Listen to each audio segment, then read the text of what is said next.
All right, guys, timeline. If you're doing Memory Master's timeline or Subject Master's timeline, here's what test day will look like. All right, so here's our whole timeline on page 238 and 239. Tutors can use this to check off, or parents, as your student is studying. You have two ways of doing timeline, and the tutor will ask when they get there. They'll say, all right, you're doing timeline.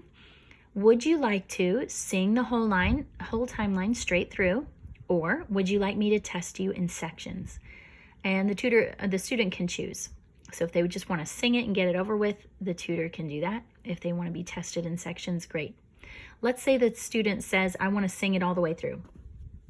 Let's say they get to Norman conquest and feudalism in Europe, and they get hung up and they can't remember what comes next.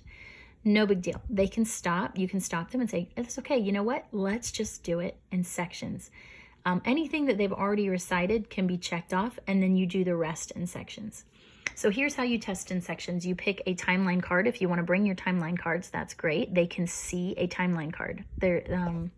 So if you're practicing at home with your timeline cards, they're allowed to actually test with those.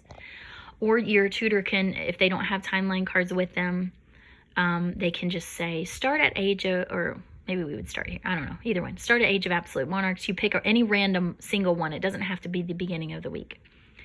And you let the student talk for 10 to 30 seconds and just stop them whenever that 10 to 30 seconds is. So you're like, okay, I want you to start with Incas of South America, and I'm just going to have you talk for 20 seconds. I'll stop you when that's up and just have them go. And then, of course, let's say they were hung up here, go back, after a while and say, okay, let's start back again, and give them a random spot to start at, and let them go through that section again, and hopefully they can get through that section by then. And of course, always allowed to sing. They can talk it or sing it.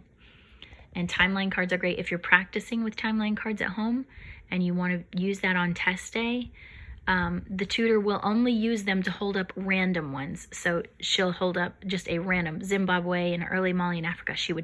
He or she would hold that card up and then say, all right, I want you to start here, and then I'm going to stop you after 20 seconds. So they wouldn't keep flipping cards for your student. They would just show one card, and then your student can go. But if you really want those on test day, make sure you bring them for your student, just in case your tutor doesn't have them. For presidents, this is pretty simple. We're just singing the song or reciting them in order. They have to be in order. We do not have Biden in our guide, and he's not on the app, so we're not requiring students to say Biden at the end. As a parent, though, you can choose whether you want that to happen or not. At our house, I just tell the girls, throw Biden on there because he is definitely the next president. So my kids will just be like, and Biden at the end. But of course, they don't have to say that. It's not going to cost them Memory Master if they can't recite the next president after Trump. All right, that is timeline.